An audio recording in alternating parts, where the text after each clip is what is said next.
Kung sina Nicole at Joyce hinalay ng sariling ama, si Angel naman pinagsamantalahan ng ama-amahan. 15 taon na si Angel. 2008 nang maghiwalay ang kanyang mga magulang.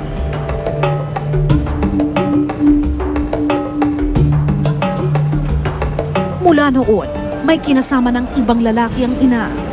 14 na taong gulang si Angel nang magsimula ang kalunos-lunos na mga pangyayaring nagbago ng tuluyan sa kanyang buhay. Kaya hindi po ako nagsumbong sa tita ko at mama kasi natatakot po kasi ako. Nagtatangka po kasi siya. Napapatay niya daw po yung mama ko. Yung mga magulang ko daw po. Mga kapatid ko daw, papatay niya daw. Kasi marami daw po siyang yung mga kadikit po sa may mga kaya daw po daw. Sa loob ng 7 buwan, paulit-ulit na hinalay ng ama-amahan si Angel. Dahil sa labis na takot, hindi niya nagawang magsumbong sa ina hanggang sa magkasakit ito at tuluyang bawian ang buhay. Pagkamatay po ng mama ko, nagsumbong na po ako sa tita ko nun. Pero bago po yun, si papa ko muna po nakaalam nun. Mga January na po kasi yun. Inakala ni Angel na matatapos na ang kanyang kalbaryo sa ginawang pagsusumbong. Pero nakatakas ang ama-amahan. Lingid din sa kanyang kaalaman, nagbunga pala ang paulit-ulit na pangahalay na ginawa sa kanya. Isang alaalang hirap tanggapin ni Angel noong una. Nung nanganak na po ako, ayaw ko nga pong lapitan dati. Ayaw ko pong lapitan yung anak ko po dati. Kasi po nagagalit po ako. Tapos pag nakikita ko po siya, parang naalala ko po yung mga nangyari sa akin. Narealize ko po na sabi nga po nila, ma'am, na wala naman daw pong kasalanan yung bata. Nangyari po sa akin, kaya huwag daw po siya masisisihin. Isinulong noon ang House Bill 3595. Layunin nitong maparusahan ang kahit na sinong miyembro ng pamilyang sexual na umaabuso sa kanilang kamag-anak. Pero naiwan itong nakabindin sa Kongreso hanggang sa ngayon. Sa kagatan. Kaya karaniwan sa mga kasong gaya ng kay Angel ay pumapasok sa Republic Act 7610 o ang Special Protection of Children Against Abuse, Exploitation and Discrimination Act.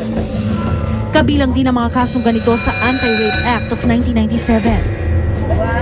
Ang lumalabag sa batas na ito, depende sa ating korte, pero ang pinakamataas na parusa ay habang buhay na pagkabilanggo.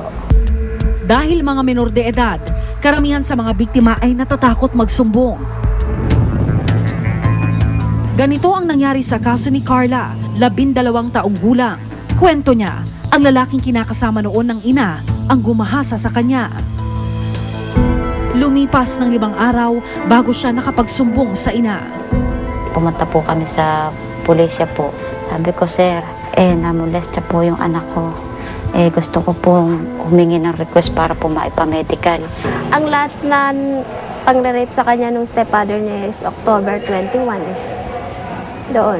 Merong talaga, positive talaga yung niya, yung medical niya.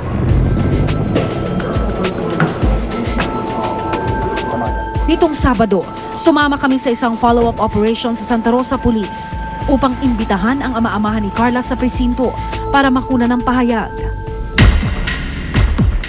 O, para turo niyo na ako sa amin. Alam ng kumpare ko yun. Balita namin. Bato umalis. Siguro ba, may kaso. Rep daw, rep. Ayan, sasamahan lang kayo niya. 2 bahay na yun, 2 bahay na.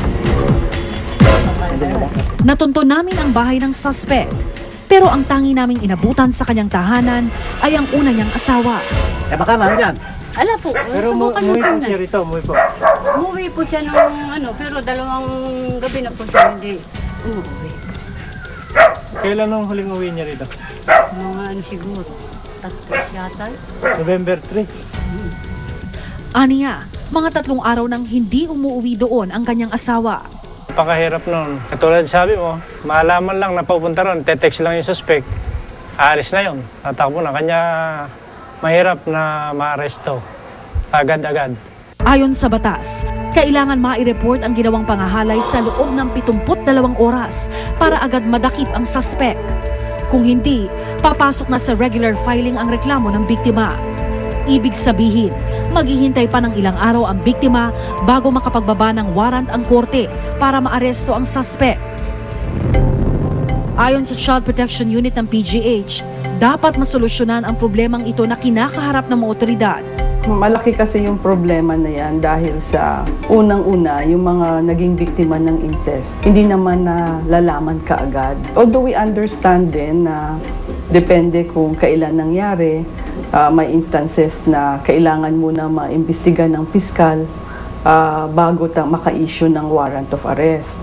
Now, pag mangyari yan at matagal yung investigasyon, nakakatago na yung offender, ano? Para sa mga biktima ng pang-aabuso, habang buhay na nilang dadalhin ang sugat sa kanilang pagkatao na iniwan ng mapait nilang karanasan. At hanggat hindi nababago ang usad-pagong na takbo ng mga kaso, maghihintay silang balang araw, dumating na ang katarungang matagal nilang inaasam. Kasi ginagawa nga ng senior eh. Ba't hindi namin kayang gawin? Kaya ginagawa na rin namin para gano'n na rin yung bansag sa'yo eh. Kurap ka na eh.